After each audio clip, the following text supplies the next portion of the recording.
كانوا قليلا من الليل ما يهجعون وبالأسحار هم يستغفرون.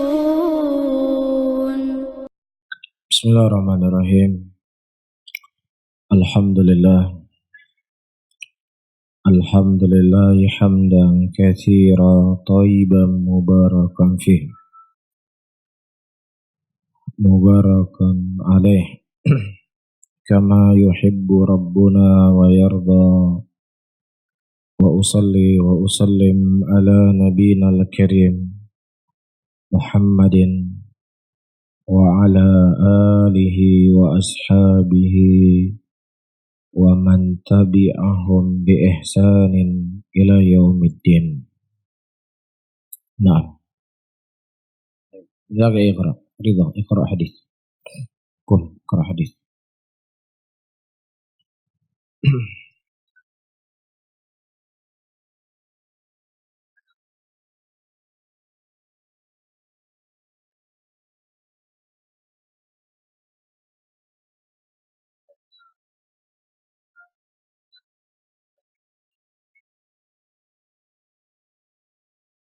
طيب ذاك يا عباس،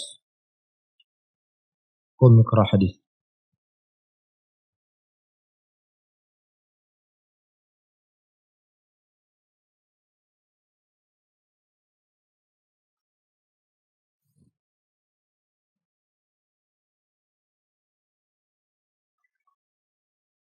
طيب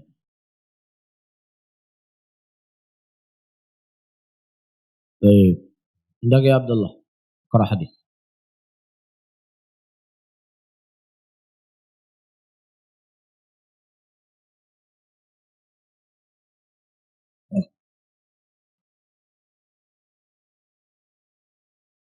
طيب ذاك يا عمر، اقرأ حديث.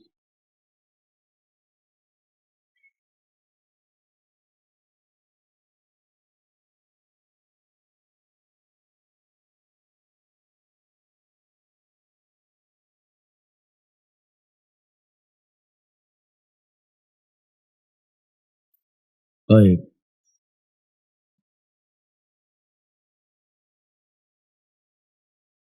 نعم. من فجري اقرأ حديث.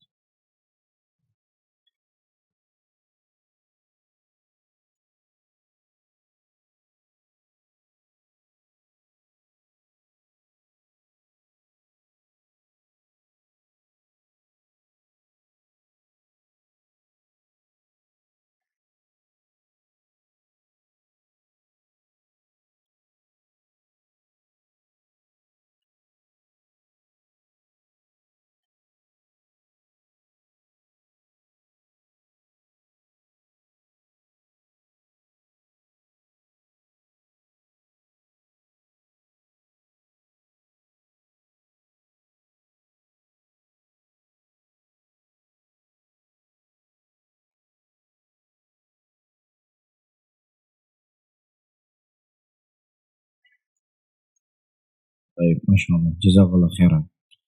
طيب أصحاب تاكينgon ومن حوله يقرؤون الحديث.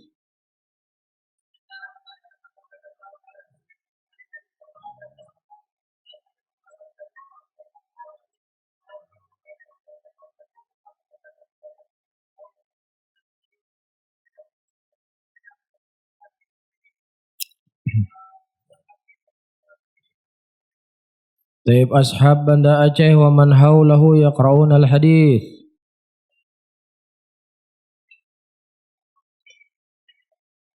Mana ashab Banda Aceh? Iqra'kum.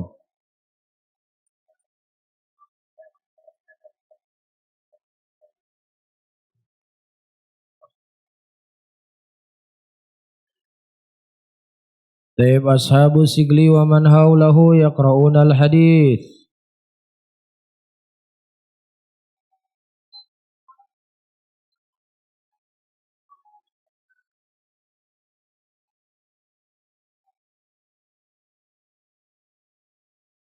طيب أصحاب Medan ومن حوله يقرؤون الحديث.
رئاشا يتطاولون في البنيان.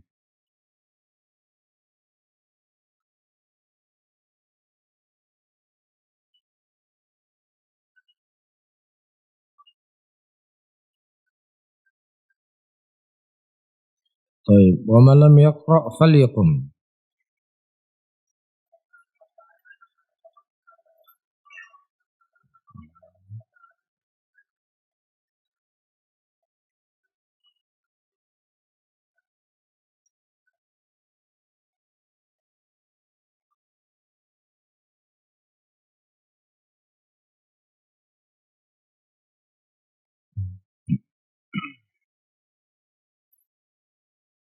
Baik, nanti santri-santri yang baru ya beli kitab Arba'in Nawawi.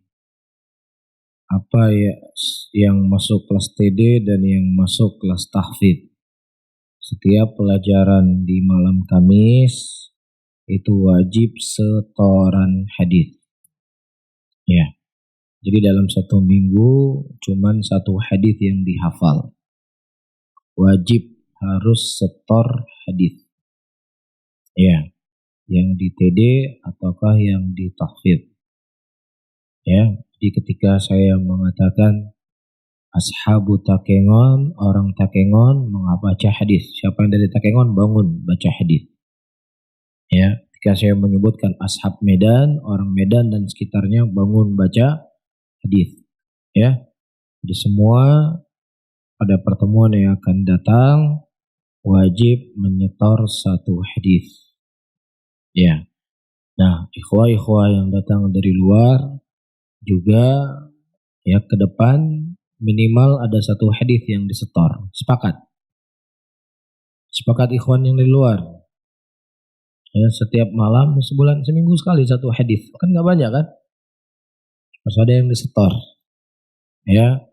Dan mungkin nanti ada satu malam ya jangan ustadz-ustadznya saja yang pergi ke tempat kalian. Ya sekali-kali, bukan sekali, seminggu sekali. Kita pagi, siang, kadang sore, malam. Jadi antum seminggu sekali kemari. Berat nggak kira-kira? Seminggu sekali. Berat nggak? Hah? Seminggu dalam satu kali dalam satu minggu. Antum hadir ke ma'had. Sepakat ya? Jadi semakin berat perjalanan antum menuntut ilmu, itu insya Allah semakin cinta dengan ilmu tersebut. Dan insya Allah semakin berat ujian, semakin besar berkahnya. Ya, karena nanti saya khawatir penyakit, ya karena memang pengajiannya di daerah dekat rumah antum, sedikit nanti jauh sudah nggak mau jalan, karena sudah manja. Ya, nah bisa-bisa suatu saat nanti kita tidak ada pengajian kecuali di sini. Ya, jadi saya harapkan kepada ikhwah-ikhwah yang memang misalkan tidak ada kajian di luar, itu diharapkan bukan wajib karena nggak ada komando dalam dakwah kita ya, anjuran untuk menghadiri kajian di ma'had. Jadi biar yang membangun masjid ini semakin banyak yang sholat di sini, mudah-mudahan pahalanya semakin besar mengalir ke beliau, ke beliau-beliaunya. Begitu juga semakin banyak yang hadir di kajian di masjid ini, ya begitu juga pahala semakin besar mengalir kepada orang-orang yang telah membeli tanah, membangun masjid. Alhamdulillah sudah sampai seperti ini. Ya kalau dulu mungkin antum pernah datang ke ma'had 5 tahun yang lalu atau mungkin 10 tahun yang lalu, itu masjid kita gedek.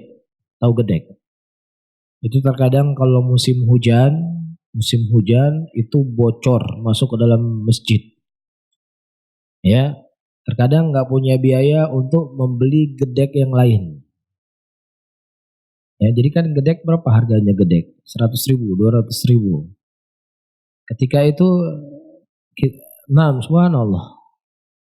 Tapi subhanallah kemudahan dari Allah sedikit demi sedikit. Alhamdulillah kita sudah punya masjid seperti ini. Jadi kita makmurkan bersama-sama. Seminggu sekali, nggak lama, nggak banyak. Ya, kalaupun habis bensin 1 liter, ada habis 1 liter, jalan dari rumah antum ke sini. Ya insya Allah kita tidak berbicara bensin, tapi kalau kan seperti itu kan. Ya paling perjalanannya nambah 10 menit. Gimana, cocok nggak kira-kira? Cocok? Cocok nggak? Nggak ada yang suaranya nih. Cocok. Sebelah kanan cocok? Cocok. Yang tengah? Cocok. Alhamdulillah. Baik. Kita baru memasuki bab yang baru di kitab Sahih Muslim. Dan sebagaimana yang telah kita sampaikan, kitab Sahih Muslim yang kita baca ini sudah 18 tahun kita baca. Berapa? 10 tahun ya. Jadi 11 tahun. Jadi kitab ini kita baca di tahun 2008. Ya, 2008 kita mulai baca kitab ini sampai sekarang 2019. Berarti sudah 11 tahun kita baca kitab Sahih Muslim, itu baru di jilid ke-7. Kita baru masuk kitabus shalah al-jum'ah. Iya.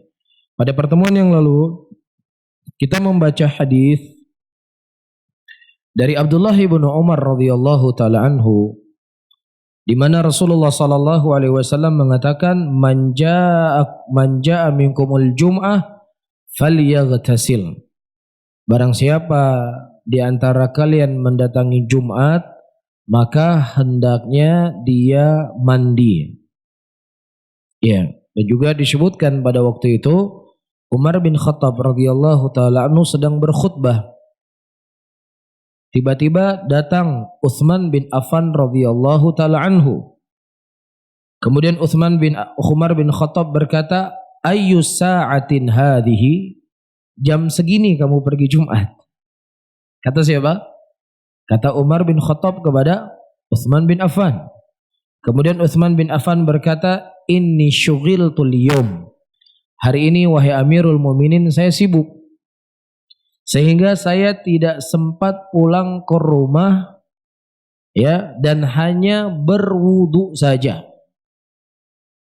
Ya, nah Utsman bin Affan tadi subuh kan sudah berwudu kan? Subuh pasti kan? Nah ketika beliau hadir Jumat wudu lagi. Nah kalau ada orang mengatakan ada orang 40 tahun cuma sekali wudu dalam sholat, itu bohong, itu dusta, itu khurafat. Ya, karena tidak mungkin seseorang hidup 40 tahun tanpa tidur, tanpa beol, tanpa kencing. Ya, tanpa apa lagi? Mendatangi istrinya kalau dia punya istri, nggak mungkin 40 tahun. Ini semua adalah cerita-cerita khurafat yang dibanggakan oleh orang-orang yang suka yang seperti itu. Ya, nah Utsman bin Affan, beliau subuh berwudu. Ketika akan Jumat, beliau berwudu lagi. Kemudian kata Umar bin Khattab, "Apakah engkau tidak mandi Jumat?" "Iya, saya tidak sempat mandi." Kemudian kata Umar bin Khattab radhiyallahu taala anhu, "Idza ja'akumul jum'ah falyaghtasil." Aku mendengar Nabi sallallahu alaihi wasallam berkata, ketika datang kepada kalian hari Jumat, maka hendaknya kalian mandi. Ini hadis yang kita baca. Dan kita sudah membaca pendapat-pendapat para ulama walaupun belum selesai apa hukum mandi di hari Jumat. Ya, sebelum kita menyelesaikan bacaan yang disebutkan oleh Al-Imam Nawawi rahimahullah dalam kitab kita ini, saya baca bab yang baru yang ada keterkaitan dengan bab sebelumnya. Ya. Qala al-muallifu rahimahullah, bab wujuh ghuslil jum'ati ala kulli balighin minar rijal wa bayanu ma umiru bihi. Antum kalau ingin istiqomah belajar kitab Sahih Muslim, ada satu hal yang saya sampaikan. Ini rahasia. Saya sampaikan di majelis ini. Mau saya sampaikan? Mau? Supaya antum istiqomah belajar Sahih Muslim, mau? Mau rahasianya? Beli kitab ini. Nah, itu rahasianya. Antum kalau sudah beli kitab, sudah punya kitab kan kasihan kalau nggak dibuka. Ya, beli kitab Sahih Muslim, mungkin harganya sekitar 2 juta. Ya, 2 juta atau 1.700.000. Ini kitab sangat penting. Kitab Sahih Muslim. kitab yang paling sahih setelah Sahih Bukhari. Disyarah oleh Al-Imam Nawawi. Ini judulnya kitab Al-Minhaj. Syarah Sahih Muslim. Saya yakin kalau antum beli kitab ini besok pesan, saya nggak tahu di mana mau pesan, antum cari sendiri. Insya Allah antum akan hadir lagi Kamis akan datang. Karena apa? Kan kasihan kitabnya sudah dibeli nggak dibaca. Cocok? Ya, saya bukan sedang iklan loh. Saya nggak jual kitab. Saya nggak tahu di mana belinya. Yang penting antum cari sendiri. Kitab Syarah Sahih Muslim miliknya Al-Imam Nawawi dengan judul Al-Minhaj. Ini sebenarnya kitab pokok yang antum harus punya. Ya, jangan kita mengaku diri kita sebagai orang yang intima kepada salaf. Kitab para ulama salaf nggak punya. Ini kitab induk loh. Sahih Muslim ini kitab induk. Harus ada buat seorang penuntut ilmu. Wajib, bukan wajib yang kalau tidak ada berdosa. Tapi wajib di mana, Bang? Aib seorang penuntut ilmu atau orang yang intima kepada sunnah nggak punya kitab Sahih Muslim. Jadi jangan berdebat saja sampai leher keluar. Jadi kalau ditanya, nah kitab apa mau? Mana kitab? Jelas ya? Ya, antum beli kitab. Insya Allah kalau antum beli kitab ini, antum akan rajin ikut pengajian. Insya Allah. Taib. Kitab ini adalah kitab yang disusun oleh Al-Imam Muslim rahimahullah. Disebutkan oleh Abu Ali rahimahullah, ya, as-sahul kitab fil alam huwa sahih Muslim. Oh, semakna dengannya. Kitab yang paling sahih, yang paling bagus di muka bumi ini adalah Sahih Muslim. Tentunya selain Al-Quran. Iya. Nah, sementara kita ketahui Sahih Bukhari itu lebih sahih daripada Sahih Muslim. Dengan beberapa alasan. Alasan yang pertama, Al-Imam Bukhari rahimahullah memiliki syarat yang lebih ketat dibandingkan syarat yang disebutkan oleh Al-Imam Muslim di dalam pengambilan hadis. Apa maksudnya? Al-Imam Bukhari, beliau mensyaratkan dari rawi-rawi yang beliau keluarkan di dalam sahih beliau, fulan an fulan an fulan, itu tsabatul liqa. Disyaratkan orang tersebut dinaskan dia bertemu dengan fulan. Kalau Al-Imam Muslim, beliau mensyaratkan imkanul luqi. Ada kemungkinan untuk bertemu, maka dia sudah dianggap diterima riwayatnya. Apa maksudnya? Misalnya di sekarang ini ada Syekh Abdul Muhsin Al-Abbad mengajar di Masjid Nabawi sampai detik ini. Kemudian salah seorang di antara antum berangkat umroh di tahun 2018. Si fulan masuk ke kota Madinah di tahun sekian dan sekian. Dan Syekh Abdul Muhsin Al-Abbad pada tahun itu masih mengajar di Masjid Nabawi. Kemudian antum meriwayatkan hadis dari Syekh Abdul Muhsin Al-Abbad, ya, dalam syarat Sahih Muslim itu antum sudah dikatakan mendengar. Karena ada imkanul luqi, ada kemungkinan besar antum akan bertemu. Antum ke Madinah, ke Masjid Nabawi, salat di Masjid Nabawi, dan pasti antum akan hadir di mana? Di majelisnya Syekh Al-Abbad, dan Syekh Al-Abbad menyampaikan hadis. Ada kemungkinan luqi, kemungkinan untuk bertemu. Tetapi Al-Imam Bukhari nggak cukup sampai di situ. Harus ada yang menaskan si fulan, saya lihat duduk di depan Syekh Abdul Muhsin Al-Abbad. Si fulan saya lihat dia mendengar dari Syekh Abdul Muhsin Al-Abbad. Harus ada yang menaskan kalau dia betul-betul bertemu dengan Syekh Al-Abbad. Ini menunjukkan syarat Sahih Bukhari atau Sahih Bukhari itu lebih sahih dibandingkan Sahih Muslim. Satu. Yang kedua, iya, kritikan dari sebagian para ulama terhadap Sahihain, Sahih Bukhari dan Sahih Muslim, semisal Daruqutni rahimahullah, dan kritikan hadis yang dipermasalahkan dalam Sahih Bukhari itu jauh lebih sedikit dibandingkan di dalam Sahih Muslim. Imam Daruqutni menulis sebuah kitab dengan judul, ya, Tatabu wal Ilzamat.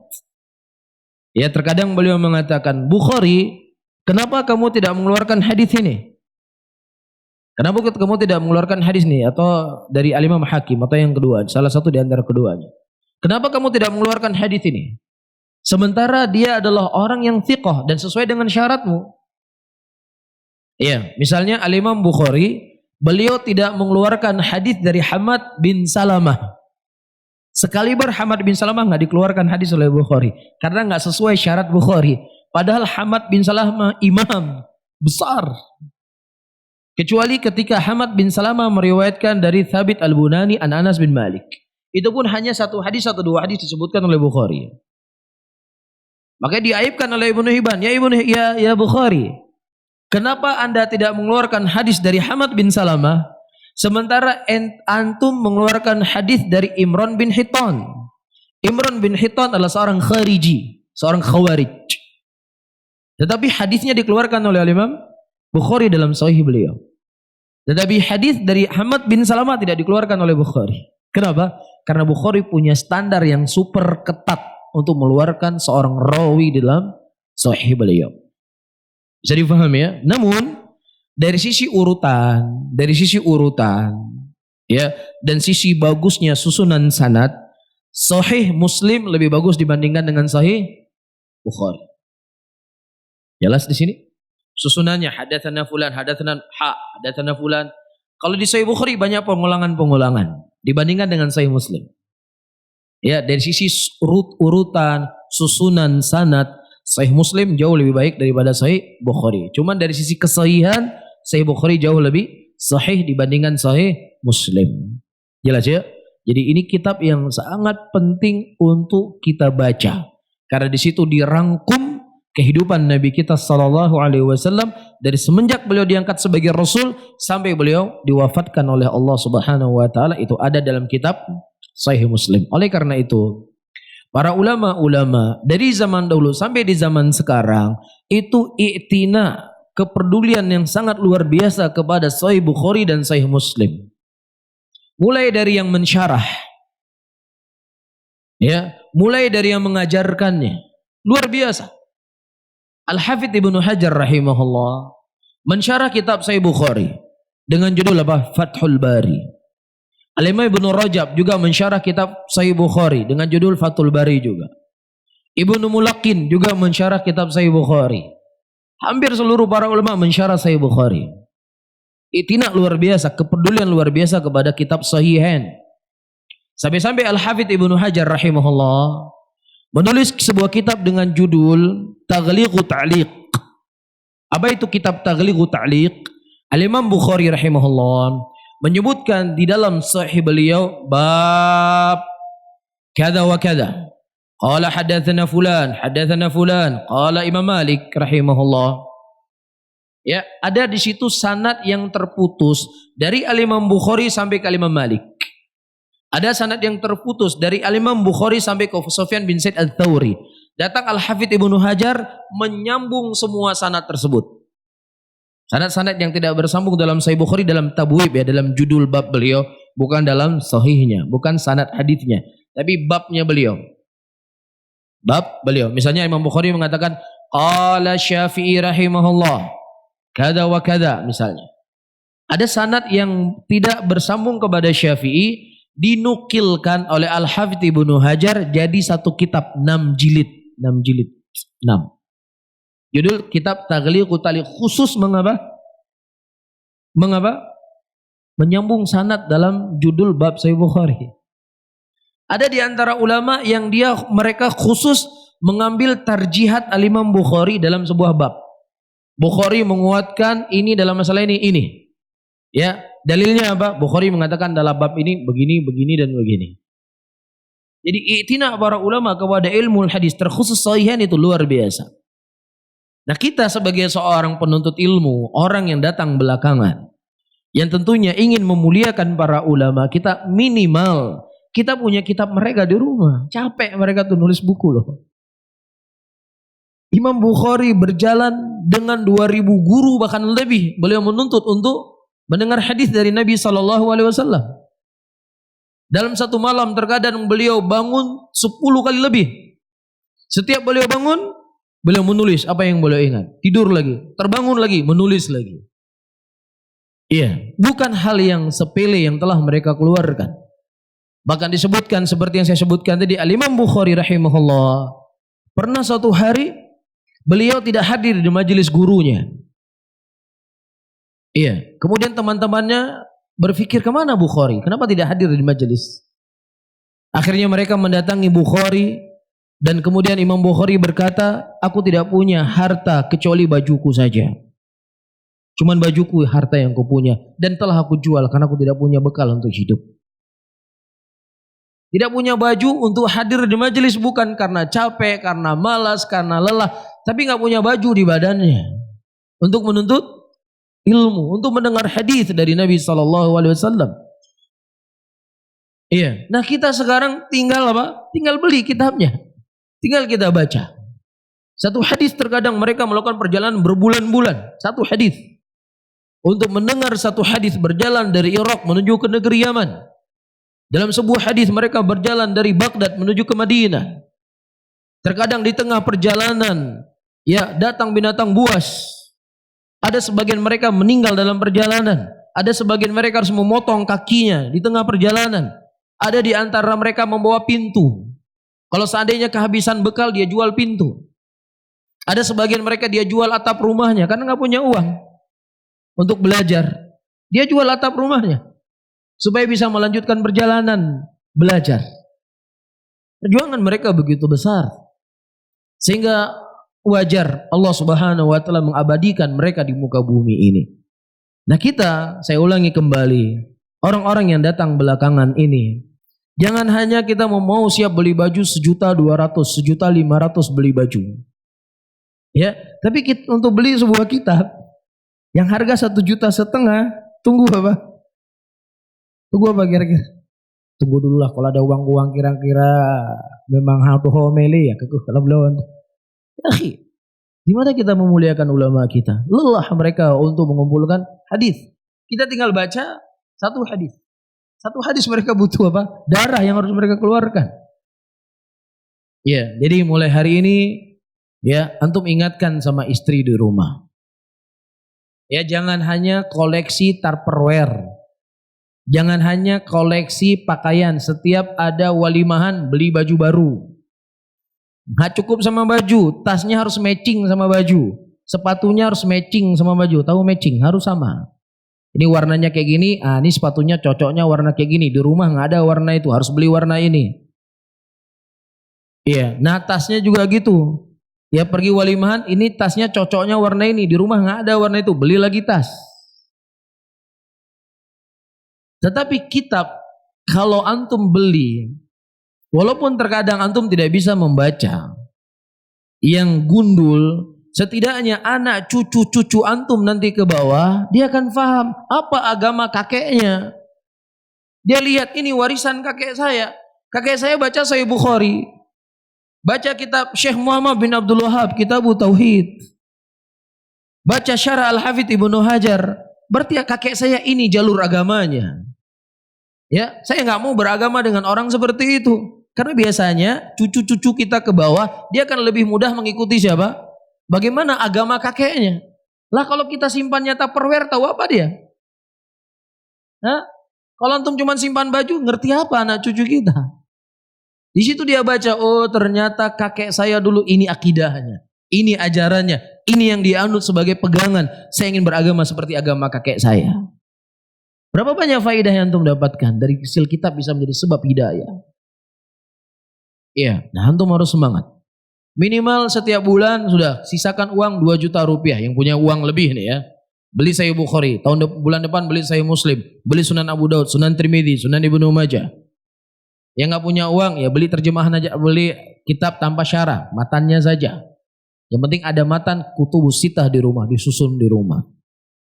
Kan kelihatannya indah, Masya Allah. Masuk ke rumah seorang penuntut ilmu kelihatan banyak kitab. Jangan hanya apa? Foto-foto yang nggak jelas di rumah. Koleksi piala ini, piala itu. Ya piala pernah jadi band nomor 1 di Banda Aceh. Masih disimpan, buat apa? Nah, nanti dipikir anak cucu, oh ternyata kakek saya dulu memang pemusik. Wah, saya harus ikut jalan kakek saya ini. Jelas ya walikhwah? semangat untuk mengumpulkan kitab. Minimal kutubus sittah. Ini adalah kitab induk buat kita orang Islam. Iya.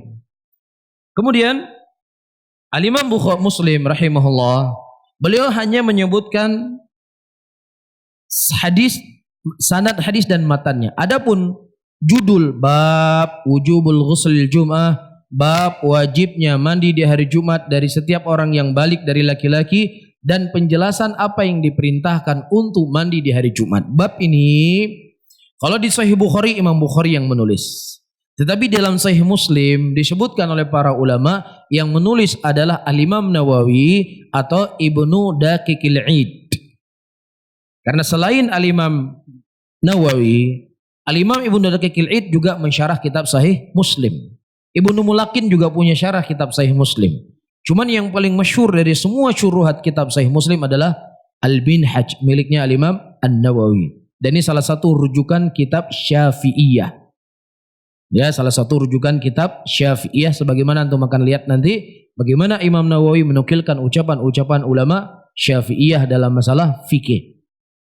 Iya, disebutkan oleh beliau, qala al-Imam Muslim rahimahullah, haddatsana Yahya bin Yahya, qala qara'tu ala Malik, Malik ibnu Anas ibnu Malik, Abu Abdullah, Imamu Darul Hijrah, an Safwan ibnu Sulaim, an Atha bin Yasar, an Abi Sa'id Al-Khudri radhiyallahu ta'ala anhu, wa huwa sahabiyun jalil. Taib, man arafa yarfa yadayhi. Siapa yang tahu angkat tangannya. Siapa nama Abu Sa'id Al-Khudri?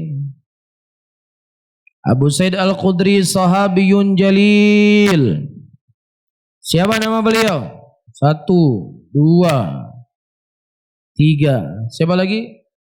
4. Siapa lagi? 5. Nah, Imran kan? Oh, Zaid. Afwan. Nah, Zaid. Taib, Sa'ad bin Malik bin Sinan, Abu Sa'id Al-Khudri radhiyallahu ta'ala anhu. Siapa namanya? Sa'ad bin Malik bin Sinan, Abu Sa'id Al-Khudri. Dan di tabaqah, ya, di tabaqatus sahabah ada 3 orang sahabat yang bernama Sa'ad bin Malik.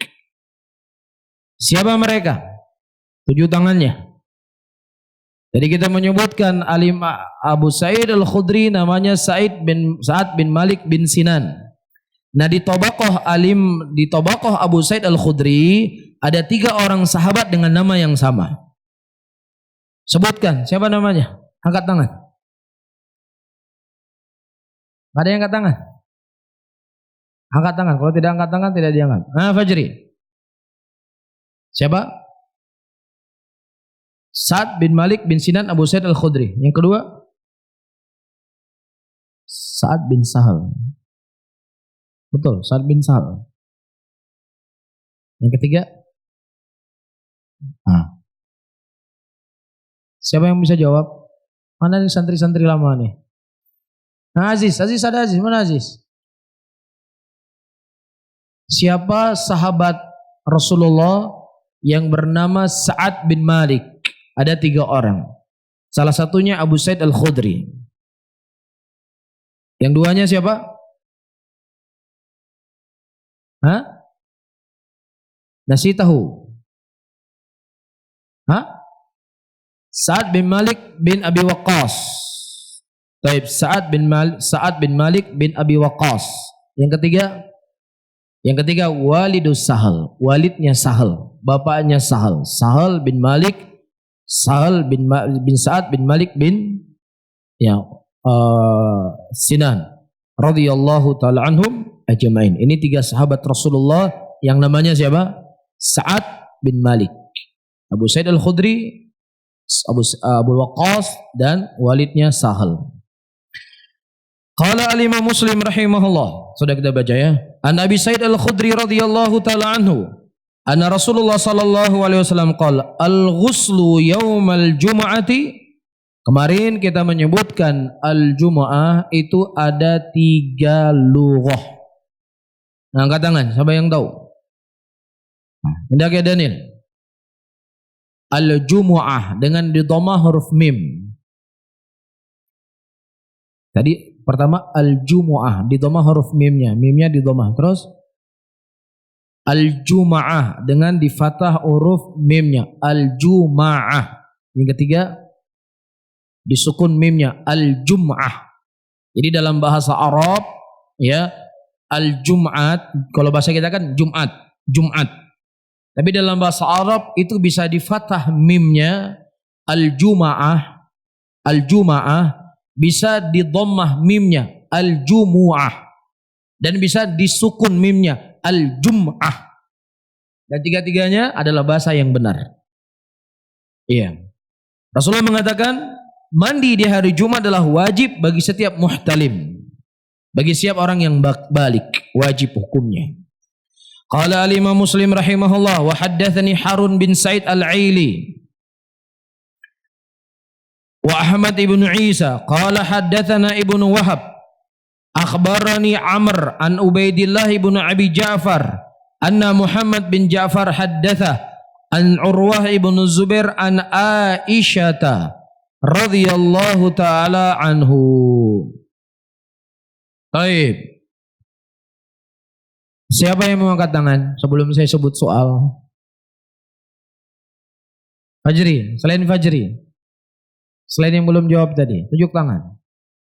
Sebelum saya sebutkan soal, nanti kalau bisa jawab, saya kasih peci hadiah. Kalau bisa peci yang saya pakai. Bukan apa-apa, ini peci baru soalnya. Hah? Siapa yang mau angkat tangannya? Siapa yang mau angkat tangan? Sebelum saya kasih soal. Hah? Siapa? Abu Harun? Serius Abu Harun mau jawab?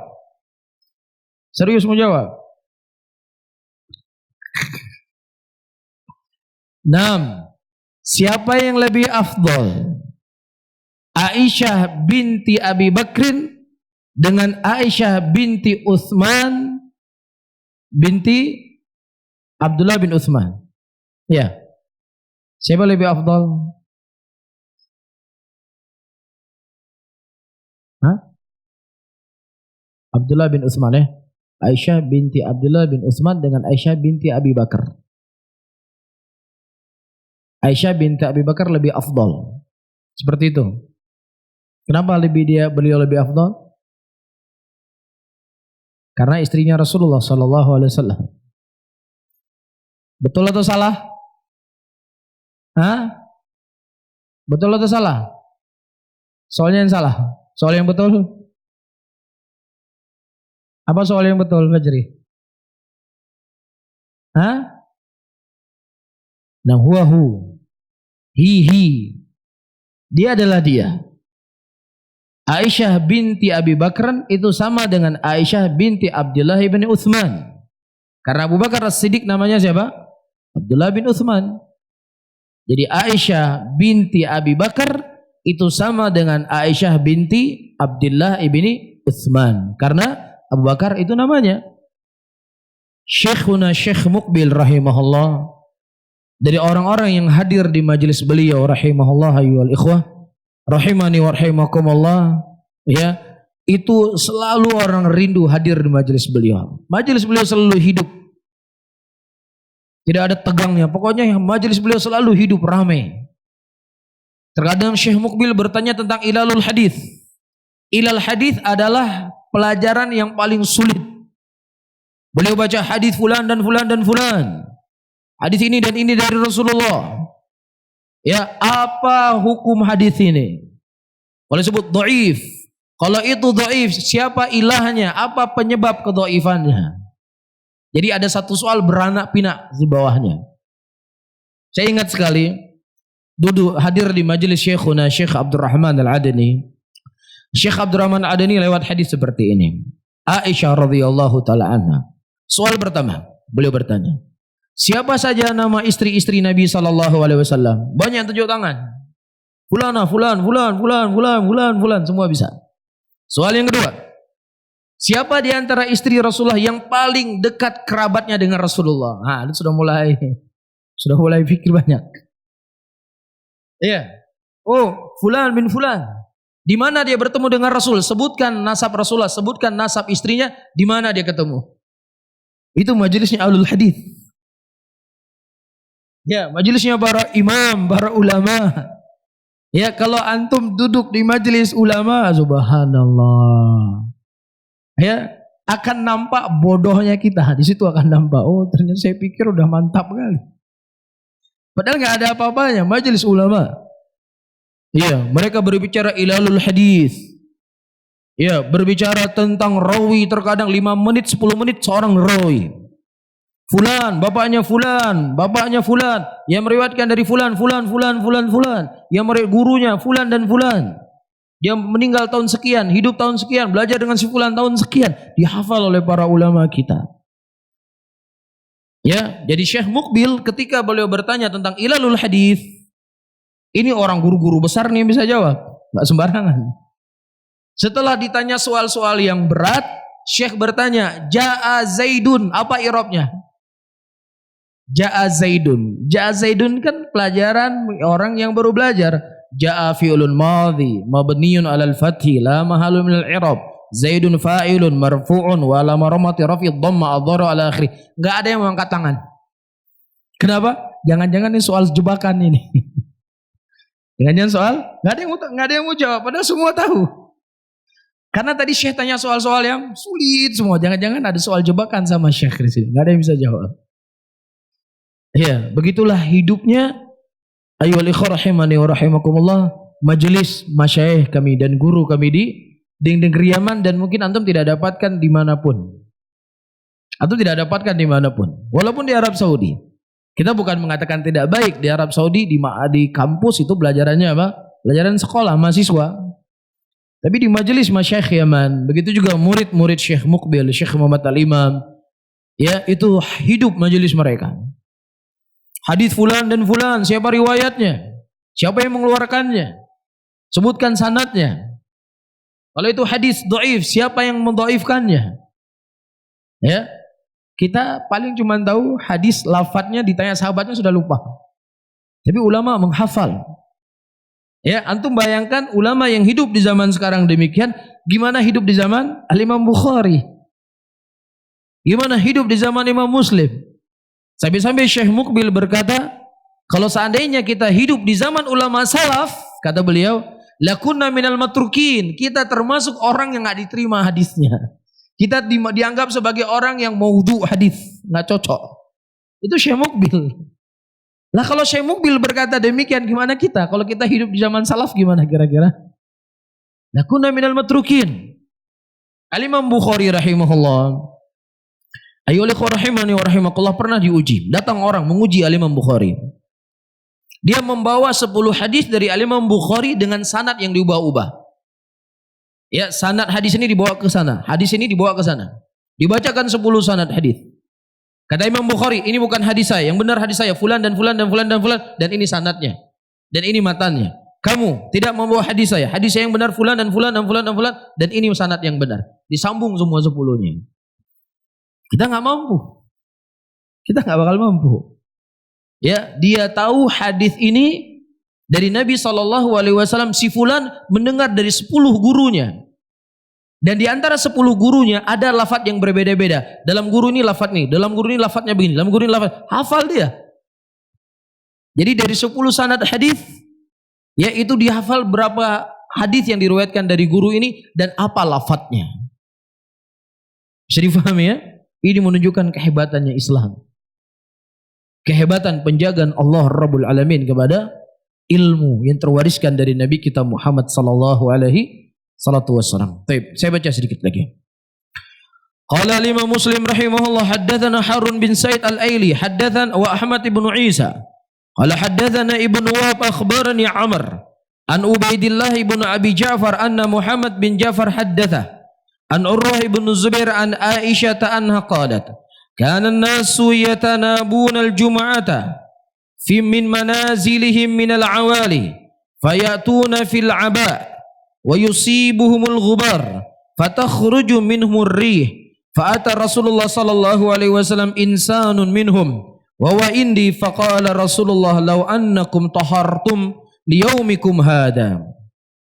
Dari Aisyah radhiyallahu taala anha, kana an-nas yatanabuna al-jum'ata min manazilin min al-awali. Itu pada waktu itu manusia mereka berjalan menuju ya dari rumah-rumah mereka Jumat, dari awali, dari tempat yang jauh.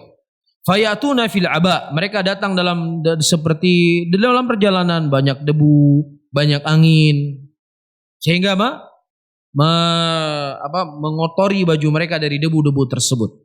Kemudian mereka mendatangi Nabi sallallahu alaihi wasallam. Ya, pada waktu itu ada banyak manusia dan dia bersamaku pada waktu itu. Kemudian kata Rasulullah, kalau seandainya kalian hendak bersuci, hendak membersihkan diri, maka bersihkanlah diri pada hari ini. Jadi maksudnya diperintahkan untuk mandi di hari Jumat. Taib. Qala Imam Muslim rahimahullah wa haddatsana Muhammad bin Rum akhbarana al-Laits an Yahya bin Sa'id an Urwa an Aisyah annahu qalat kana an-nasu ahla amal. Dulu manusia dalam keadaan mereka bekerja. Lam yakun lahum kufatun fakanu yakunu lahum tafalun faqila lahum law ightasaltumul yaumal jum'ah. Kemudian Nabi sallallahu alaihi wasallam mengatakan, ya alangkah baiknya kalau seandainya kalian itu mandi di hari Jumat. Perhatikan baik-baik ayo ikhwan, saya baca sedikit kemudian kita akhiri pengajian kita di malam hari ini. Dari hadis-hadis yang kita baca dari Nabi kita Muhammad sallallahu alaihi wasallam menunjukkan bahwasanya mandi Jumat itu wajib. Ini sebatas konteks hadis yang kita baca. Karena kaidah disebutkan oleh para ulama usul, hukum asal dari perintah itu adalah apa? Wajib. Namun, ya kita tidak mencukupkan diri kita dari zahir hadis yang kita baca. Tanpa kita mengembalikan bagaimana para ulama kita memahami hadis tersebut. Ya, disebutkan di sini ayyuhal ikhwah oleh Al-Imam An-Nawawi rahimahullah. Kata beliau, saya baca dari awal supaya tidak terluput dari faedah yang kita sebutkan kemarin. Wakhtalafal ulama fi ghusl jum'ah fahaka wujubuhu an ta'ifatin minas salaf. Para ulama berselisih pendapat tentang hukum mandi di hari Jumat. Dan sebagian para ulama is-salaf mereka menghikayatkan wajibnya mandi di hari Jumat. Dan itu dihikayatkan dari sebagian sahabat Rasulullah dan juga disebut oleh Al-Zahir dan juga dihikayatkan oleh Ibnu Munzir rahimahullah dari Imam Malik. Dan juga Al-Khattabi rahimahullah menghikayatkan itu dari Al-Imam Hasan Al-Basri. Ya, Al-Imam Hasan Al-Basri dan Imam Malik. Jadi ini pendapat sebagian sahabat, pendapatnya Imam Malik dan juga pendapatnya Al-Imam Hasan Al-Basri. Dan sebagian dari ulama salaf yang mereka mengatakan mandi Jumat itu hukumnya wajib. Siapa yang mendatangi Jumat, dia tidak mandi, dengan pendapat ini dia berdosa. Jelas berdosa. Wa dhahaba jumhurul ulama minas salafi wal khalafi wa fuqaha'il amsar. Dan sebagian atau kebanyakan dari ulama dari salaf dan khalaf dan para fuqaha di zaman itu, mereka mengatakan bahwasanya mandi Jumat itu hukumnya sunnah, tidak sampai kepada kewajiban. Ya, mandi Jumat itu hukumnya sunnah, tidak sampai wajib. Qala al-qadhi, disebutkan oleh qadhi, wal ma'rufu min madhhabi Malik wa ashabihi. Dan ini merupakan ma'ruf dari mazhab Imam Malik. Berarti ada dua pendapat yang dinukilkan oleh para ulama dari Imam Malik. Sebagian ulama meriwayatkan dari Imam Malik, beliau mengatakan wajibnya mandi di hari Jumat. Sebagian ulama yang lainnya, dan ini masyhur dari beliau, Imam Malik berpendapat bahwasanya mandi Jumat itu hukumnya sunnah. Iya. Wahtaja min man aujabahu bidhawairi hadil ahadits. Imam Nawawi, perhatikan Imam Nawawi, bagaimana cara beliau mengambil sebuah hukum. Itulah kita berusaha untuk mengambil hukum, bagaimana para ulama mengambil hukum. Ulama-ulama yang mengatakan wajibnya mandi di hari Jumat itu berdalilkan dengan hadis-hadis yang kita baca di atas. Semua bentuknya perintah. Idza ja'akumul yaumul jum'ah falyaghtasil. Wajibun ala kulli muhtalim ghusl yaumul jum'ah. Semua bentuknya apa? Perintah. Ini dalil-dalil mereka. Adapun dalil ulama yang lainnya yang menyebutkan hukumnya itu adalah sunnah bukan wajib, dalilnya sama seperti dalil yang mewajibkan. Cuma mereka mengambil hukum yang berbeda. Dari sisi mana bedanya? Waktu itu Umar bin Khattab kan menegur Utsman. Menegur siapa? Utsman. Dan Utsman tetap duduk, tidak disuruh pulang oleh Umar. Kalau seandainya mandi Jumat itu adalah hukumnya wajib, pasti Umar bin Khattab memerintahkan Utsman bin Affan untuk pulang dulu ke rumah, mandi baru balik lagi ke masjid. Tetapi beliau tidak memerintahkannya. Tidak, perintah dari Umar bin Khattab menunjukkan Umar bin Khattab memahami hadis yang datang dari Rasulullah, perintah untuk mandi di hari Jumat itu adalah apa? Hukumnya tidak wajib, tapi perintah yang bentuknya hasungan. Jelas ya? Dan alhamdulillah ayyuhal ikhwah, demikianlah thariqah dan metode kita dalam memahami fikih. Ini selalu yang menjadi metode kita. Kita nukilkan apa yang teriwayatkan dari ulama madhab. Ya, dan bagaimana mereka menguatkan dari pendapat-pendapat ulama tersebut dengan dalil. Itulah yang kita ikuti. Sehingga kita tidak pernah mendatangkan sesuatu yang baru. Kita tidak pernah membentuk madhab yang baru. Kita berada di antara apa yang telah dijabarkan oleh para ulama kita. Baik, perhatikan baik-baik. Saya baca sedikit lagi. وقد ذكره مسلم وهذا الرجل هو عثمان بن عفان جاء مبينا في الرواية الأخرى ووجد دلالة أن عثمان فعله وأقر عمر وحاصر الجمعة وهم أهل الحل والعقد. Dan sisi pendalilannya, kalau seandainya itu merupakan perkara yang diperselisihkan oleh para sahabat atau itu perkara yang wajib, tidak akan mungkin sahabat yang lain diam. Ketika Umar berkhutbah, siapa yang hadir di situ? Para sahabat. Tidak ada satupun sahabat yang menegur Utsman bin Affan agar Utsman pulang mandi Jumat baru balik ke situ. Sehingga ini merupakan ijma' sukuti. Kesepakatan yang dari sahabat Rasulullah yang hadir pada waktu itu, mereka memandang bahwasanya mandi Jumat hukumnya apa? Sunnah, tidak sampai jatuh kepada wajib. Ini yang disebutkan oleh Al-Imam An-Nawawi rahimahullah. Wa minha ya man tawadda fabiha wa ni'mat wa man igtasala fal ghusl afdal. Di antara dalil yang memalingkan perintah wajib mandi di hari Jumat adalah ucapan Rasulullah. Nabi mengatakan barang siapa yang seseorang berwudu di hari Jumat untuk sholatnya, maka itulah kenikmatan. Dan barang siapa yang seseorang mandi, maka mandi lebih. Ini Rasulullah menyebutkan afdal. Berarti bukan wajib. Kalau seandainya wajib tidak dikatakan afdal. Berarti yang tidak mandi, yang berwudu dosa atau tidak? Tidak dosa. Rasulullah mengatakan apa? Man tawadda fa biha wa ni'mat.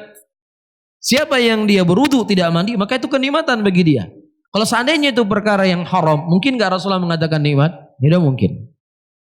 Jelas sisi pendalilannya dari Al-Imam Nawawi yang menunjukkan mandi Jumat itu tidak wajib. Haditsun hasan fi sunan masyhur. Ini hadis hasan yang disebutkan dalam kitab Sunan.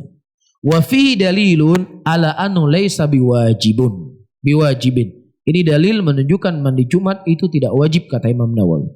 Dan juga di antara penguat, Rasulullah mengatakan law igtasaltum yaumul jum'ah. Kalau seandainya kalian mandi di hari Jumat. Rasulullah mengatakan kalimat lau, kalau. Berarti kalau tidak ya sudah, enggak ada apa-apa. Mafhum di sini?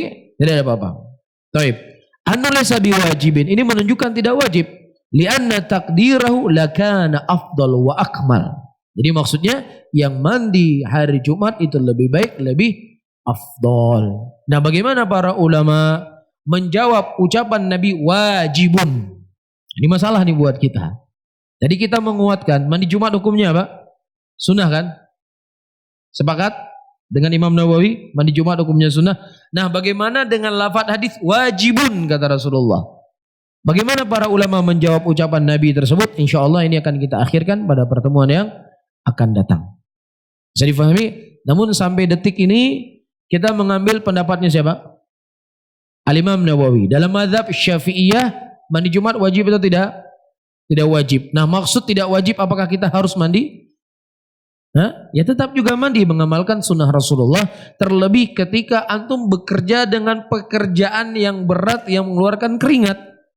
Antum tadi kerja aduk semen, ngangkat pasir, ya diterik matahari. Dari kemarin belum sempat mandi terus langsung pergi Jumat. Ini mudarat buat orang atau tidak? Bisa memberi mudarat. Yang tadi hukumnya sunnah, ketika akan memberikan mudarat buat orang lain dari baunya badan kita, maka yang hukum sunnah menjadi wajib. Bisa difahami ya? Dan insya Allah akan kita jabarkan pada pertemuan yang akan datang dari Al-Imam, ucapan Al-Imam Nawawi rahimahullahu ta'ala. Tapi saya akhiri, Allahumma salli ala Muhammadin wa ala alihi wa ashabihi wa man tabi'ahum bi ihsanin ila yaumiddin. Wassalamualaikum warahmatullahi wabarakatuh.